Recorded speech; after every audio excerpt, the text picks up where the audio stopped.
ఆర్థిక రంగం, real estate రంగం ఇవి రెండు ఏఐ వల్ల ఎంతగానో మారిపోబోతున్నాయి. అలాగే ఇకపైన ఆటోమోటివ్ రంగం, టెలికమ్యూనికేషన్స్ రంగం కూడా ఏఐ వల్ల ఎక్కువగా ఎఫెక్ట్ కాబోతున్నాయి. మరి ఈ రెండు రంగాల్ని ఏఐ ఏ ఏ విధాలుగా ప్రభావితం చేస్తుందో ఇప్పుడు తెలుసుకుందాం.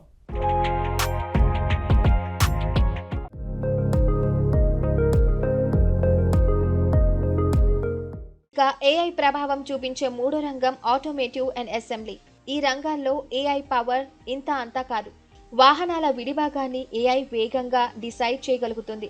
క్వాలిటీ చెక్ అన్నది మనుషులు చేస్తే తప్పులు దొర్లే అవకాశం ఉందేమో గానీ ఏఐ మాత్రం ఎంతో ఖచ్చితంగా చెక్ చేస్తుంది.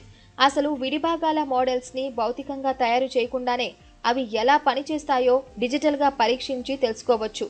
ఇందువల్ల వేస్టేజ్ ఉండదు. వాహనంలో ఏదైనా భాగం పాడైతే బాగు చేయడం అన్నది పాత పద్ధతి. కానీ రేపు ఏఐ సెన్సర్ల సహాయంతో ప్రతిదానిని పాడవడానికి ముందుగానే అందులోని సమస్యని గుర్తించవచ్చు. ఇందువల్ల రిపేరింగ్ రంగంలో కూడా ఎన్నో మార్పులు వస్తాయి. వాహనాల వారంటీ క్లెయిమ్లని కూడా ఏఐ ఎంతో బాగా విశ్లేషిస్తుంది. వీటన్నిటిని మించి సెల్ఫ్ డ్రైవింగ్ కార్లు, ఈ ఆటోనమస్ విభాగంలో ఏఐ ప్రమేయం అంతా ఇంత కాదు. ఏఐ ఆధారిత సిస్టమ్స్తోనే ఈ కార్లు నడుస్తాయి.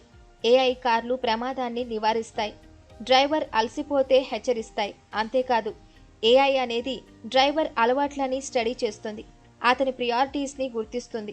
కార్లో సీటు అమరిక ఎలా ఉండాలి, ఏసీ ఎంత ఉండాలి, ఎంటర్టైన్మెంట్ ఏముండాలి, ఇలాంటివన్నీ వ్యక్తిని బట్టి ఆటోమేటిక్గా అడ్జస్ట్ చేస్తుంది. మొత్తం మీద ఆటోమేటివ్ రంగంలో వాహనాల తయారీ, భద్రత, డ్రైవింగ్ అనుభవం అన్నిటినీ ఏఐ పూర్తిగా మార్చేయడం ఖాయం. ఇక టెల్కో రంగంలో కూడా ఏఐ ఎన్నో మార్పులు తేబోతుందని మెకెన్సీ వాళ్ళు చెప్పారు. స్మార్ట్ ఫోన్ సేవలు, ఇంటర్నెట్ సేవలు, డిటిహెచ్ ఇలాంటివన్నీ ఏఐ వల్ల పూర్తిగా మారిపోబోతున్నాయి. ఆ వివరాలు ఇప్పుడు తెలుసుకుందాం. ఒకప్పుడు కస్టమర్ సేవలు కావాలంటే కాల్ సెంటర్ల అనుగ్రహం కోసం జనం పడిగాపులు పడాల్సి వచ్చేది.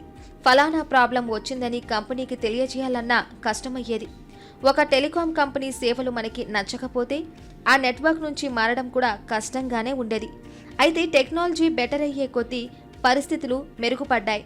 డిజిటల్ టెక్నాలజీ వచ్చాక సౌకర్యాల్లో స్పీడ్ పెరిగింది. కస్టమర్ సేవలు స్మార్ట్గా మారాయి. చాట్బాట్లు రోజంతా అవైలబుల్గా ఉంటూ కస్టమర్లకి జవాబులిస్తున్నాయి. అయితే రెగ్యులర్ చాట్బాట్లు సమాచారం ఇస్తాయే తప్ప కస్టమర్ చెప్పిన సమస్యని కరెక్ట్గా సాల్వ్ చేయలేవు. కానీ ఇప్పుడు వస్తున్న చాట్బాట్లు ఎంతో స్మార్ట్. వీటిని వాడితే కస్టమర్ల సమస్యలు చాలా వరకు చాట్ ద్వారానే పరిష్కారం అయిపోతాయి. ఏఐ వల్ల వచ్చే ఇంకో ముఖ్యమైన మార్పు కస్టమైజ్డ్ ప్లాన్స్. కొన్ని రకాల ప్యాకేజీలు అనుకుని యూజర్లందరికీ వాటినే ప్యాకేజీలు సజెస్ట్ చేయడం ప్రస్తుత పరిస్థితి. రేపు అలా కాకుండా ప్రతి ఒక్కరికి వారి వారి అవసరాన్ని బట్టి, అలవాటుని బట్టి కస్టమైజ్డ్ ప్లాన్ క్రియేట్ చేస్తుంది ఏఐ. టెలికాం సర్వీసులని ప్రతి కస్టమరు తన సొంత శైలిలో ఉపయోగిస్తాడు. కొందరు కాల్స్ ఎక్కువ చేస్తారు, కొందరు మెసేజ్లని ఎక్కువ వాడతారు, కొందరు డేటాకి ప్రియారిటీ ఇస్తారు. ఏఐ ఏం చేస్తుందంటే కస్టమర్ల యూసేజ్ ప్యాటర్న్స్ని స్టడీ చేస్తుంది. ఆ డేటా ఆధారంగా ఏ కస్టమర్కి కరెక్ట్గా ఎలాంటి ప్యాకేజ్ సరిపోతుందో కనిపెడుతుంది. అలాంటి ప్యాకేజ్ సిద్ధంగా లేకపోతే క్రియేట్ చేస్తుంది. ఇలాంటి కస్టమ్ ప్యాకేజెస్ వల్ల కస్టమర్కి ఖర్చు తగ్గుతుంది, కావాల్సిన సౌకర్యాలు పెరుగుతాయి. కస్టమర్లకే కాదు, టెల్కో సంస్థలకి కూడా వ్యాపార పరంగా ఏఐ ఉపయోగపడుతుంది. కస్టమర్ల డేటా స్టడీ చేసి వాళ్ళని ఆకర్షించే కొత్త కొత్త ఆఫర్లని ఏఐ క్రియేట్ చేయగలుగుతుంది. తద్వారా కొత్త కస్టమర్లని ఈజీగా ఆకర్షించి లాభాలు పొందవచ్చు. ఇక కస్టమర్ రిటైనింగ్లో కూడా ఏఐ ఉపయోగపడుతుంది.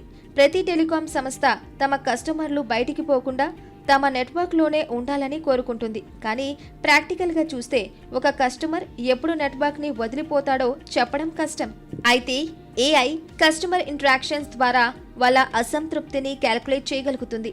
వాళ్ళకి నెట్వర్క్ వదిలి వెళ్లే ఊహ ఉంటే ముందే అంచనా వేసి మంచి ఆఫర్లు ఇచ్చి తమ నెట్వర్క్తోనే ఉండేలా చేయగలుగుతుంది. ఇక నెట్వర్క్ మేనేజ్మెంట్, టవర్ ప్లానింగ్లో కూడా ఏఐ బాగా ఉపయోగపడుతుంది.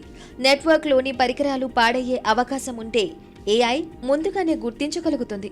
ఏదైనా పాడయ్యాక బాగు చేయడం కంటే ముందే రిపేర్ చేసేయడం మంచిది. దీనివల్ల కస్టమర్కి గ్యాప్ లేకుండా సేవలు అందుతాయి. అందువల్ల లాయల్టీ పెరిగి కంపెనీ లాభాల్లో పడుతుంది. టవర్ల విషయంలో ఏఐ హెల్ప్ ఉంటుంది. కస్టమర్ల నెట్వర్క్ వాడకాన్ని ఏరియాల వారీగా స్టడీ చేసి ఎక్కడ కొత్త టవర్లు వేయాలో, ఎక్కడ నెట్వర్క్ సామర్థ్యం పెంచాలో ఏఐ ఖచ్చితంగా సూచించగలదు. మా ఇంటి దగ్గర నెట్వర్క్ లేదు, ఆఫీస్లో సిగ్నల్ వీక్గా ఉంది అంటూ ఇలా కస్టమర్స్ కంప్లైంట్స్ ఇస్తూ ఉంటారు. ఏఐ వాడితే భవిష్యత్తులో ఇక ఇలాంటి సమస్యలే ఉండవు. ఖర్చు తగ్గించడంలో ఏఐ బెస్ట్ అని చెప్పాలి.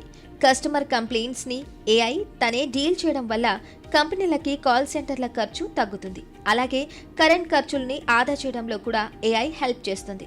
మొత్తం మీద టెల్కో రంగంలో ఏఐ అనేది కమర్షియల్ విషయాలని మాత్రమే కాదు, అసలు కస్టమర్ కమ్యూనికేషన్నే మార్చేస్తుందని చెప్పొచ్చు.